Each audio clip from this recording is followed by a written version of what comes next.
নমস্কার। রামায়ণের আদিকাণ্ডের পরবর্তী অংশে আপনাদের স্বাগত জানাই। এর আগের পর্বে আপনারা শুনেছেন মাতা সীতার দেবগণের নিকট বর প্রার্থনা, যে শ্রীরাম তাকে যেন আমি স্বামী হিসাবে পাই, সেই জন্য তিনি দেবতাদের কাছে বর প্রার্থনা করছিলেন। এবার পরবর্তী দিকে অগ্রসর হওয়া যাক। শ্রীরাম কর্তৃক হরধনু ভঙ্গ এবং শ্রীরাম, লক্ষ্মণ, ভরত ও শত্রুঘ্নের বিবাহ। এবার মাতা সীতার সঙ্গে শ্রীরাম এবং লক্ষ্মণ, ভরত, শত্রুঘ্নের সঙ্গে মাতা সীতার যে আরও 3 বোন ছিলেন তাদের বিবাহ প্রক্রিয়া শুরু হচ্ছে। তো ধনুকের ঘরে রাম গেলেন যখন, ধনুক তোলহ রাম বলে সর্বজন। যত যত রাজা আছে ভাবিল অন্তরে, দেখিব কেমনে শিশু ধনুর্ভঙ্গ করে। স্বাভাবিক। তো এবার সকলে তো জানে যে এই যে ধনুক, এই ধনুক তোলা বড় বড় বীরের পক্ষে সম্ভব হয়নি। তো এই যে শিশু রাম, এ কি করে ওই ধনুক ভঙ্গ করবে সেটা দেখার কৌতূহল সকলের মধ্যেই আছে। শ্রীরাম যখন ধনুক তোলার ঘরে গেছেন তখন বাকি যে রাজারা রয়েছে তারাও সেটা দেখার জন্য সেখানে উপস্থিত। বিস্মিত হইয়া সবে করে নিরক্ষণ, ধনুক তোলহ রাম বলে সর্বজন। লক্ষ্মণ বলে শুনো জ্যেষ্ঠ মহাশয়, ঘুচাও ধনুক ধরি সবার বিস্ময়। তো লক্ষ্মণ বলছেন, তখন সবাই যখন বলছেন যে রাম এবার ধনুক তোলো, তখন লক্ষ্মণ বলছে জ্যেষ্ঠ মশাই অর্থাৎ দাদা, যে জ্যেষ্ঠ মশাই তুমি এই ধনুকটা তুলে সবার এই যে বিস্ময়, যে এটা কি করে করবে একটা বাচ্চা ছেলে, একটা শিশু, সেই বিস্ময়টা তুমি ঘুচিয়ে ফেলো। শ্রীরাম বলেন শুনো গাধীর নন্দন, আজ্ঞা করো করিব কি ধনুক ধারণ। তো যেহেতু বিশ্বামিত্র উনি গুরু এবং ওনার আজ্ঞাতে ইনি এসেছেন রাজদরবারে, তো উনি জিজ্ঞেস করছেন যে হে গাধী নন্দন, আমার এখন কি করা উচিত? আমাকে ধনুক ধারণ করা উচিত, আমাকে ধনুক তোলা উচিত? এতেক বলিয়া রাম সহাস্য বদনে ধনুক ধরেন করে দেখে সর্বজন। তখন এই বলতে বলতে উনি কি করেছে, সহাস্য বদনে অর্থাৎ স্বাভাবিক সাবলীল ভাবে উনি ওই যে ধনুক আছে সেটা ধারণ করেছেন, তুলেছেন। ধনুক তুলিয়া রাম বলেন লক্ষ্মণে, ভাঙিব শিবের ধনু ভয় হয় মনে।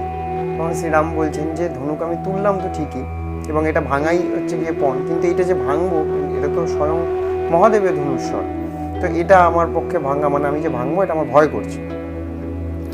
ধনুকে অর্পিয়া গুণ বলেন মুনিরে, তাহা করি যাহা আজ্ঞা করিবে আমারে। তখন উনি ধনুকে গুণ পরিয়ে দিয়েছেন শ্রীরাম, এবং গুণ পরানোর পরেও উনি জিজ্ঞেস করছেন ঋষি বিশ্বামিত্রকে যে আপনি যা আজ্ঞা করবেন আমি তাই করব। মানে ভাঙা কথা তো সেই জন্যই আসা, কিন্তু আমার কি ভাঙা উচিত? আপনি যেটা বলবেন সেটাই হবে। মুনি বলিলেন রাম দেখাও কৌতুক, মনোরথ পূর্ণ করে ভাঙিয়া ধনুক। এই যে সকলের এক মনোবাঞ্ছা হয়েছে, সেই মনোবাঞ্ছা পূরণ করতে গেলে তোমার ধনুক ভাঙতে হবে, তো তুমি সকলের মনোবাঞ্ছা পূরণ করো, অর্থাৎ ধনুক ভেঙে ফেলো। আজ্ঞা পেয়ে শ্রীরাম দিলেন গুণে টান, মর্মর শব্দে ধনু হইল 2 খান। যখন বিশ্বামিত্র বলে দিলেন, ঋষি বিশ্বামিত্র, যে এবার তুমি ধনুক ভেঙে ফেলো, সকলের মনোরথ পূর্ণ করো, তখন ওই গুণ ধরে যখন টান মেরেছেন তখন মর্মর করে মহাদেবের যে ধনুক সেটা ভেঙে গেছে। সভায় সকল লোক হারাইল জ্ঞান, ত্রিভুবন সঘনে হইল কম্পমান। স্বাভাবিক, মহাদেবের ধনুস্বর সেটা যখন ভেঙে গেছে সেখানে, তো ওই দেখে ওখানে যে অন্যান্য লোকজন যারা কৌতূহল নিয়ে এসেছিল যে দেখবো কি হচ্ছে ওখানে, তারা ওখানে অজ্ঞান হয়ে পড়েছে, তাদের জ্ঞান হারিয়ে গেছে সকলে, এবং ত্রিভুবন সঘনে কম্পমান হয়ে উঠেছে, ভূমি কেঁপে উঠেছে, এরকম একটা অসাধ্য সাধন হয়েছে এখানে। হইলেন জনক ভূপতি হর্ষিত, বাদ্যবাজে মিথিলা নগরে অগণিত। তখন এবার যেহেতু হরধনু ভঙ্গ হয়ে গেছে, অর্থাৎ তিনি সীতার জন্য যে বর অপেক্ষায় ছিলেন যে কে হবে তার যোগ্য স্বামী, তিনি সেই স্বামী পেয়ে গেছেন, এবং বাদ্য বাজানো শুরু হয়ে গেছে, মিথিলা নগরে এক উৎসব নেমে এসেছে। গলে বস্ত্র দিয়া রাজা অতি সমাদরে, নিমন্ত্রণ একে একে সবাকারে করে। তখন সকলে গলে বস্ত্র দিয়ে সকলকে নিমন্ত্রণ করছেন যে আমার যে পুত্রী তার জন্য আমি যোগ্য বর পেয়ে গেছি, সকলে নিমন্ত্রণ রইল। সুমন্ত্র ব্রাহ্মণ রামে লয়ে গেল ঘরে, সুমন্ত্রের ব্রাহ্মণী কৌশল্যা নাম ধরে। তো সুমন্ত্র বলে একজন ব্রাহ্মণ ছিলেন মিথিলা নগরে জনকের রাজদরবারে। তার যে স্ত্রী তার যে ব্রাহ্মণী, তারও নাম হচ্ছে কৌশল্যা। তো সুমন্ত্র রামকে নিজের ঘরে নিয়ে গেছেন। কৌশল্যার তুল্য কেহ নহে ভাগ্যবতী, মা মা বলি যারে স্বয়ং ডাকেন শ্রীপতি। তো অবশ্যই তাই, যে কৌশল্যা নাম, এই নামধারী যে স্ত্রীরা রয়েছেন তারা সকলে ভাগ্যবতী। এই কারণে ভাগ্যবতী যে তার তুল্য কেউ নেই, যে যাকে মা মা বলে স্বয়ং শ্রীপতি ডেকেছেন, তো সেই নামের অধিকারীরা অবশ্যই ভাগ্যবতী। সুমন্ত্র মুনির ঘরে রাখিয়া রামেরে, বিশ্বামিত্র গেলেন যে জনকের পুরে। তখন ওই সুমন্ত্র ব্রাহ্মণের ওখানে শ্রীরামকে রেখে বিশ্বামিত্র মুনি এবার জনকের রাজপ্রাসাদে গেছে। সীতাদেবী বলিলেন মুনির চরণ, আনন্দিত হইল জনক যশোধন। তো সীতাদেবী বন্দনা করছেন মুনির চরণ, এবং জনক রাজা তিনি আনন্দিত হয়েছেন। জনক বলেন প্রভু করি নিবেদন, সীতার বিবাহ জন্য কর শুভক্ষণ। তো এদিকে তো আনন্দের এক বাতাবরণ তৈরি হয়েই গেছে। তখন জনক রাজা বলছেন যে প্রভু আপনি বলুন তাহলে এই যে সীতার বিবাহ এটা কখন করা যায়, এর কি দিনক্ষণ আছে, শুভক্ষণ বলুন তাহলে। এ কথা শুনিয়া মুনি গাধীর নন্দন, অমনি আইল যথা শ্রীরাম লক্ষণ। এই কথা যখন উনি শুনেছেন যে রাজা বলছেন যে এবার তাহলে বিবাহ দেওয়া দরকার, দিনক্ষণ দেখো, এটা বলার জন্য বিশ্বামিত্র মুনি শ্রীরাম এবং লক্ষণের কাছে এসেছেন। মুনি বলিলেন রাম এই আমি চাই, বিবাহ করিয়া ঘরে যাও দুই ভাই। তখন বিশ্বামিত্র বলছেন রামকে যে আমার এটা মনোবাঞ্ছা যে তোমরা দুই ভাই একেবারে বিয়ে করে তারপরে বাড়ি যাও। শ্রীরাম কহেন প্রভু নিবেদি তোমারে, আমাদহে লয়ে চলো অযোধ্যা নগরে। বহুদিন আসিয়াছি তোমার সহিত, বিলম্ব হইলে পিতা হবেন চিন্তিত।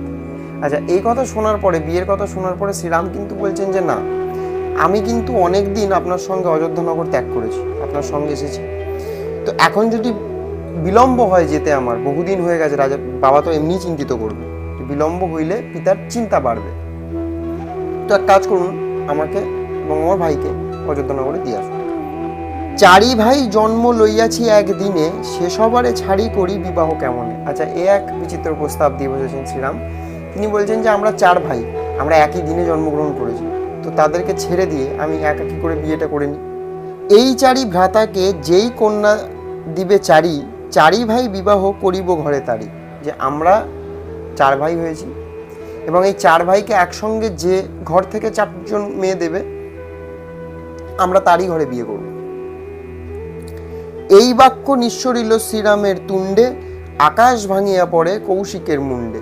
তুণ্ডে অর্থাৎ মুখে। তো বলছেন যে যখন এই কথা শ্রীরাম নিজের মুখে বলেছেন, তখন আকাশ ভেঙে পড়েছে। কৌশিকী অর্থাৎ বিশ্বামিত্রের আরেক নাম কৌশিকী। কৌশিকীর মুণ্ডে তখন আকাশ ভেঙে পড়েছে। যে এর তো এক বিচিত্র আবদার, যে চারটে মানে কন্যা যে ঘরে থাকবে সেই ঘরে ইনি বিয়ে করবেন যদি সেই চার কন্যা এনাদেরকে দেওয়া হয়। দুঃখিত হইয়া মুনি গেলেন তখন, জনকের নিকটে দিলেন দর্শন। মুনির এবার দুঃখ হয়েছে, স্বাভাবিক, এটা তো সম্ভব না, কারণ জনক রাজার তো চার মেয়ে নেই। জনক বলেন প্রভু করি নিবেদন, সীতার বিবাহ দিন করো শুভক্ষণ। তো উনি যখন দেখেছেন বিশ্বামিত্র এসেছেন, উনি ভেবেছেন তো আমি তো বলেইছিলাম শুভ দিনক্ষণের কথা, তো উনি হয়তো দিনক্ষণ দেখে এসেছেন। তো তাই বলছে যে এবার বলুন তাহলে সীতার বিবাহের দিন কোনটা শুভ হবে। বিশ্বামিত্র বলেন শুনহ নরপতে, রামের মনস্থ নহে বিবাহ করিতে।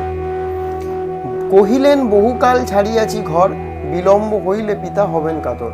তখন বিশ্বামিত্র বলছেন যে শোনো রাজা, শ্রীরামের কিন্তু এই বিয়েতে কোনো মত নেই। সে বলছে যে আমি অনেক দিন ঘর ছেড়েছি, আমি যদি এখন ঘরে না যাই বাবা চিন্তিত হবে, চিন্তা করবে, আমি বাড়ি যাব। যে চারি ভাইয়ের চারি কন্যা সমর্পিবে, তার ঘরে শ্রীরামচন্দ্র বিবাহ করিবে। তিনি সাথে এও বলেছেন যে একা ঘরে যেতে চাইছেন তা না, তিনি বলেছেন যে যে আমাদের চার ভাইকে একসাথে চারজন কন্যা দান করবে তারই ঘরে আমি বিয়ে করব। শুনিয়া ভাবেন রাজা করি হেট মাথা, সীতা বিনা কন্যা নাই আর পাবো কোথা। তখন রাজা বলছেন যে আমার তো সীতাই রয়েছে, আর তো বিবাহযোগ্য কন্যা আর কে আছে, আর তাহলে কি করে সম্ভব। এতেক ভাবিয়া রাজা বিষণ্ণ বদন, শতানন্দ পুরোহিত কহিতেছে তখন।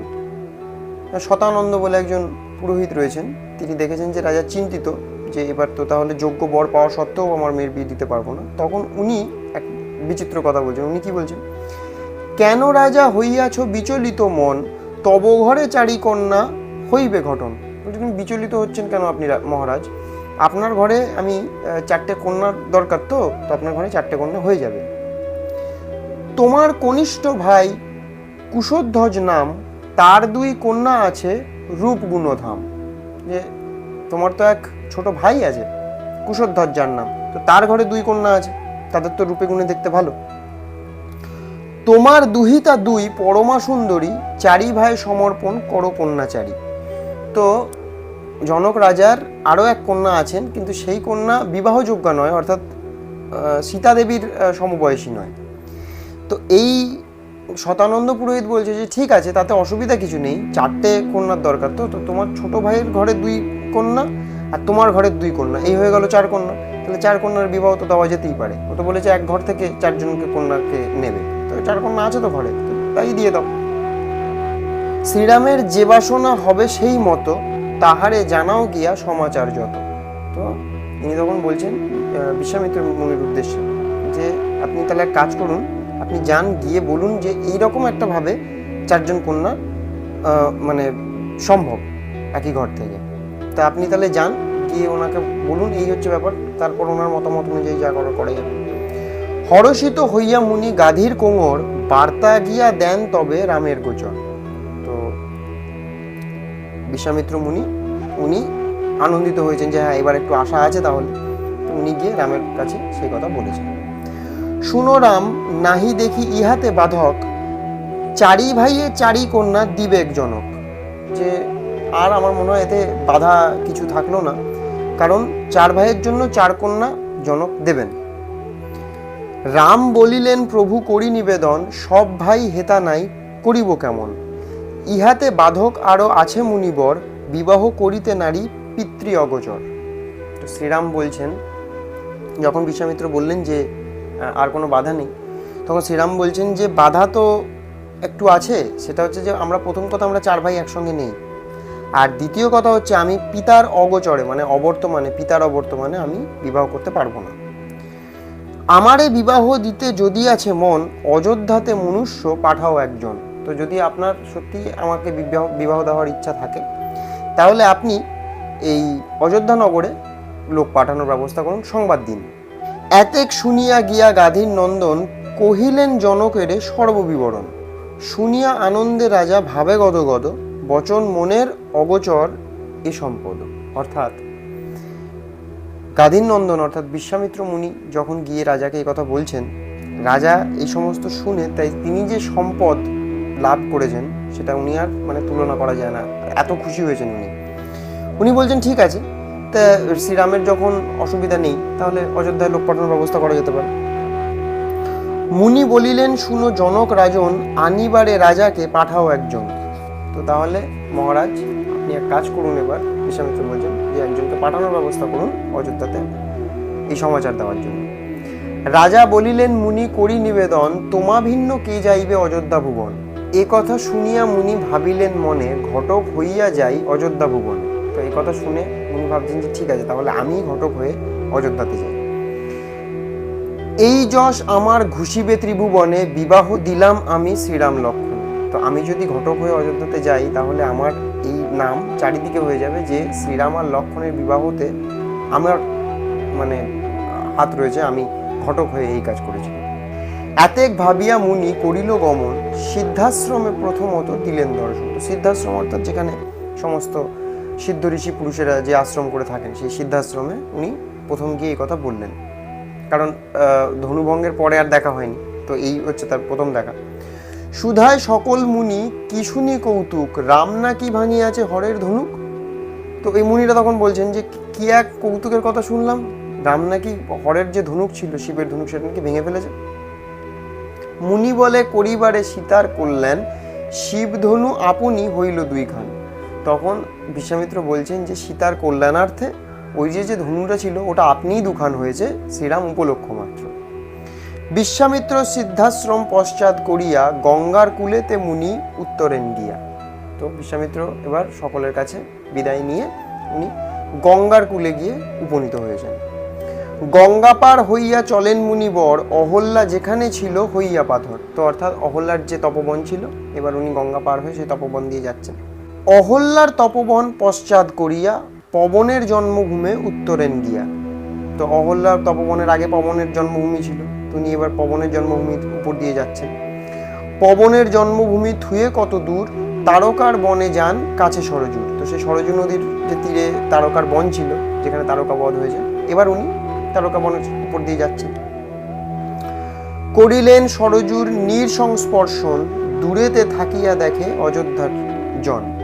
তো এবার যখন ওই সরজু নদীর ওপাশে অযোধ্যা, তো উনি যখন ওই সরজু নদীতে গিয়ে নিঃস্পর্শন অর্থাৎ যে জল উনি যখন স্পর্শ করেছেন, অযোধ্যার যে লোকজন রয়েছে তারা কিন্তু দেখছে যে ওই মুনি জঙ্গল থেকে এবার আসছেন। আসিয়া যে মুনিরাজ রামে লয়ে গেল, একা মুনি আসিতেছে রাম না আইল। এ কথা কহিল গিয়া দশরথ প্রতি, বজ্রপাত সম জ্ঞান করেন ভূপতি। এক বিপদ। তো অযোধ্যার যে প্রজারা রয়েছে তারা দেখছে যে মুনি একা আসছে জঙ্গলের মধ্যে থেকে, ওপার থেকে। তখন এনারা ভাবছেন বা এরা বলা বলি করছে জনগণ যে মুনি এসে শ্রীরাম এবং লক্ষ্মণকে নিয়ে গেল, কিন্তু এখন আসার সময় মুনি একা আসছে কেন? এই কথা তারা গিয়ে রাজা দশরথকে বলেছে যে দেখুন মুনি কিন্তু একা আসছে, আমরা কিন্তু সঙ্গে শ্রীরাম এবং লক্ষ্মণকে দেখলাম না। তো এই কথা শুনে বাজ পড়লে যে অবস্থা হয়, একেবারে বজ্রসম জ্ঞান হয়েছে, মানে একেবারে বাজ পড়ার মতো ভূপতির মাথায় অর্থাৎ দশরথের মাথায় বাজ পড়েছে যেন এই কথা শুনে, যে তাহলে আমার রাম লক্ষ্মণের হলোটা কি। টান দিয়া বাইরে আসি অজের নন্দন, রামে না দেখিয়া কহে কাতর বচন।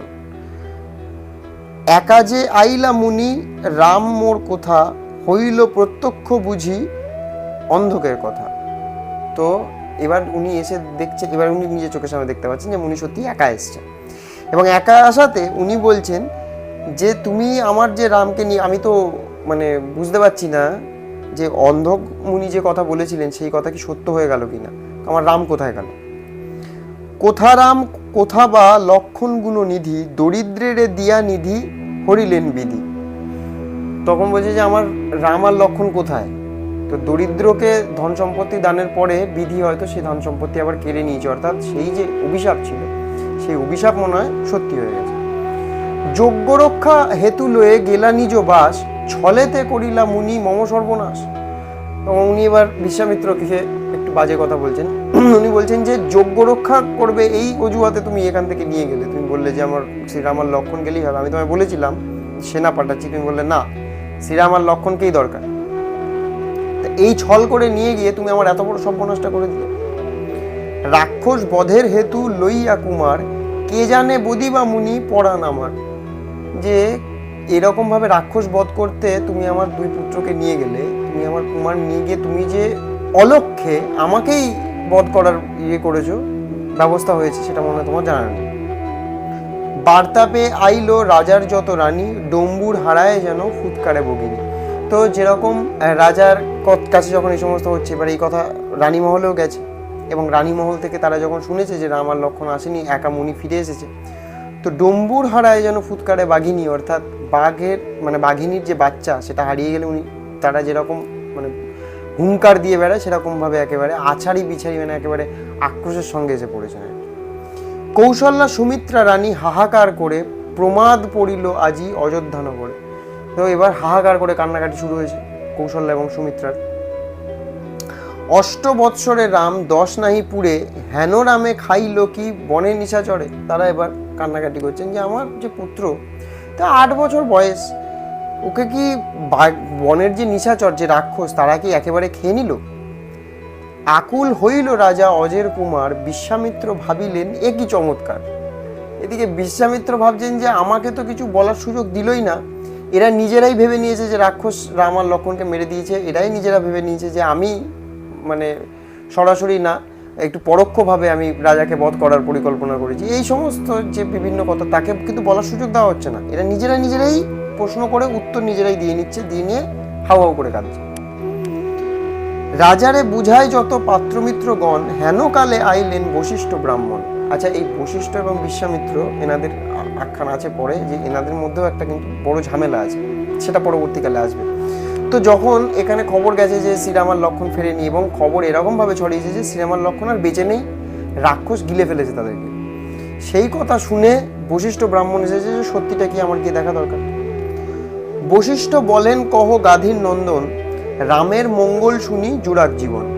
বলো গাধীর নন্দন, রামের কি অবস্থা, তার মঙ্গল সমাচার শুনে জীবন জুড়াক, কি হয়েছে শুনি। এ কথা শুনিয়া কহেন তপোধন, ভালো মন্দ না শুনিয়া কান্দ কি কারণ। এ বিশ্বামিত্র সেই কথাই বলছেন, বলছি যে তুমি, আমি যে আসলাম, আমার কাছে তো জিজ্ঞেস করবে যে কি খবর সমাচার, কি কি হয়েছে আদতেও, এসব না জিজ্ঞেস করে এই সমস্ত আজে বাজে কথা বলছো, আর নিজেরাই নিজে কান্নাকাটি করছো, কোনো কারণ জানো কি এই কান্নাকাটি করার। বশিষ্ঠ বলেন, মুনি কহ কি আশ্চর্য, রামে না দেখিয়া কার মনে নহে ধৈর্য। তো তখন বশিষ্ঠ বলছেন যে কি আশ্চর্য, তুমি কি বুঝতে পারছো না যে এই রামকে না দেখলে কারোরই মনে ধৈর্য নেই, ধৈর্য ধরে তোমার কথা শুনবে কি করে তাহলে। রাম ধ্যান রাম জ্ঞান রাম সে জীবন, রাম বিনা অন্ধকার অযোধ্যা ভুবন। এবার ইনি রামের মানে কতদূর যে তার গ্রহণযোগ্যতা অযোধ্যায়, সেই কথা বলছেন যে রামই ধ্যান রামই জ্ঞান এবং রামই জীবন এই অযোধ্যা জীবনে। তো তা সেই যদি না থাকে তাহলে কে তোমার কথা ধৈর্য ধরে শুনবে। লুটায় পড়েন রাজা মুনি পদতলে, কোথা লক্ষণ কোথা রাম সদা বলে। তো এবার উনি এবার লুটিয়ে পড়েছেন, লুটিয়ে পড়ে বলছে ঠিক আছে, আমি এতক্ষণ আপনাকে বলতে দিইনি, এইবার আপনি বলুন যে কোথায় আমার লক্ষণ আর কোথায় আমার রাম। বিশ্বামিত্র বলেন, শুনো যশোধন, পুত্রের বিক্রম কথা করহ শ্রবণ। বলছে এইবার তাহলে শোনো, আমাকে যখন তুমি বলার সুযোগ দিলে এতক্ষণ পরে, তাহলে তোমার ছেলে যে কতদূর বিক্রমের অধিকারী সেটা তোমার এবার ভালো করে ধৈর্য দিয়ে শোনো। তারকাকে মারিলেন কৌশল্যা নন্দন, অহল্যার করিলেন সাপ বিমোচন। কৈবর্তকে কৃতার্থ করিলেন শ্রীরাম, রাক্ষস মারিয়া পূর্ণ করিলেন কাম। জনক করিয়াছিল ধনুর্ভঙ্গপণ, তাহাতে হারিয়া গেল যত রাজাগণ। শঙ্করের ধনুক করিয়া দুই খান, লক্ষ্মীরূপা কন্যা রাম পাইলেন দান। এবার সম্পূর্ণ যে ঘটনা, যে অযোধ্যা ছাড়ার পরে শ্রীরাম কি কি করেছেন সেটা একে একে বলেছেন। যে তিনি অহল্যাকে উদ্ধার করেছেন, তিনি কৈবর্তকে কৃতার্থ করেছেন, সেই যে দিন দরিদ্র ছিল, তিনি রাক্ষস মেরেছেন, এবং শুধু তাই না, জনক রাজার যে এক ধনুক ছিল হরধনুক, সেটা ভাঙার কথা বলা হয়েছিল যে যে ভাঙতে পারবে তাকে তিনি নিজের কন্যা সম্প্রদান করবেন। তো শ্রীরাম সেই শঙ্করের যে ধনুক সেটাও ভেঙে ফেলেছেন, এবং এইটা ভাঙাতে তিনি লক্ষ্মীরূপা, একেবারে লক্ষ্মীর সপ্রতিভ রূপ, সেই রকম এক কন্যা তিনি দান হিসাবে পেয়েছেন। চারি কন্যা দিবেক জনক চারি ভাইয়ে, চলো মহারাজ শীঘ্র দুই পুত্র লয়ে। তো উনি বলছেন যে তোমার তো 4 পুত্র, তো রাজা বলেছেন যে আমি আমার 4 কন্যা, আমার বংশের 4 কন্যাই আমি এই বংশে বিবাহ দিতে চাই। তো মহারাজ তাড়াতাড়ি তোমার যে আরো 2 পুত্র রয়েছে এদেরকে নিয়ে চলো মিথিলা। এ কথা শুনিয়া রাজা আনন্দ বিহলে, প্রণতি করেন মুনি চরণ কমলে। এইবার যখন ইনি সত্যি কথা শুনেছেন, শুনে বলছেন যে এর থেকে তো সুখের খবর আর হয় না, তো আমরা এমনি এমনি কাঁদছিলাম কেন তাহলে, বলে এইবার মুনির চরণ কমলে একেবারে আচারি বিচারি খেয়ে প্রণতি শুরু করেছেন। অযোধ্যাতে তখন পড়িয়া গেল সারা, লক্ষ লক্ষ হস্তি সাজে লক্ষ লক্ষ ঘোড়া। এইবার এক যে শোকের বাতাবরণ হয়েছিল, দুঃখের বাতাবরণ হয়েছিল, এখন সম্পূর্ণ তার উল্টো, খুশি চারিদিকে, লক্ষ লক্ষ হাতি, লক্ষ লক্ষ যে ঘোড়া, এবার সেটা সাজানো হচ্ছে, কারণ মিথিলায় যেতে হবে পুত্রবধূ আনতে। নানা রূপে রথ সাজে অতি সুশোভন, ডাকিয়া আনিল রাজা ভরত শত্রুঘ্ন। তো এবার সমস্ত রথফথ যা থাকে, রথ হাতি ঘোড়া যে সমস্ত কিছু নিয়ে যাবে সেই সমস্ত সাজানো হচ্ছে, এবং দশরথ রাজা তিনি ভরত এবং শত্রুঘ্নকে ডেকে নিয়ে এসেছেন। তড়া করি সবারে করিল নিমন্ত্রণ, অযোধ্যার লোক সব করিল সাজন। এবার সকলকে এবার নিমন্ত্রণ করেছেন যে শোনো সকল নগরবাসী, তোমাদের প্রিয় শ্রীরাম বিয়ে করছেন, তো তোমাদের নিমন্ত্রণ আছে, সকলে তাড়াতাড়ি তৈরি হও, যেতে হবে।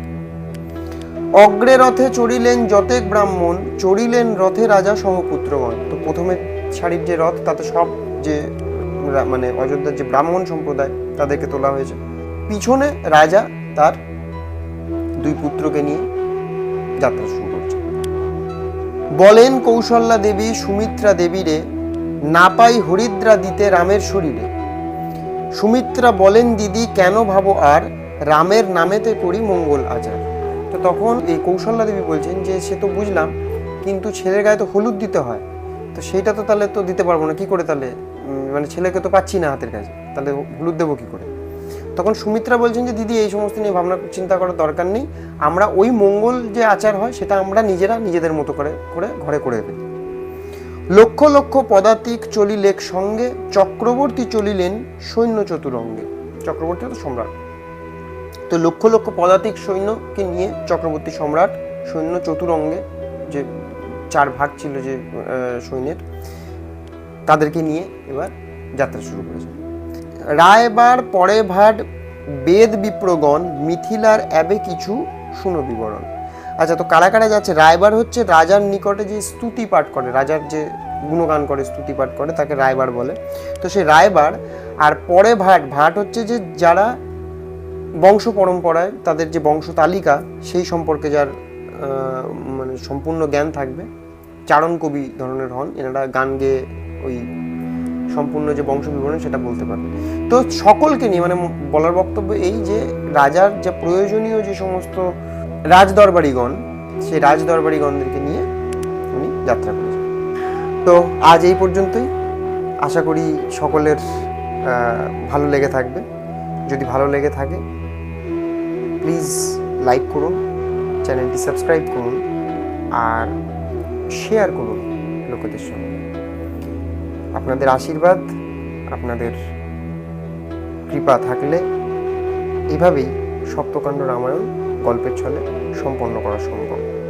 ভগবান শ্রীরাম সকলের মঙ্গল করুন, আপনাদের ভালো হোক। জয় শ্রীরাম।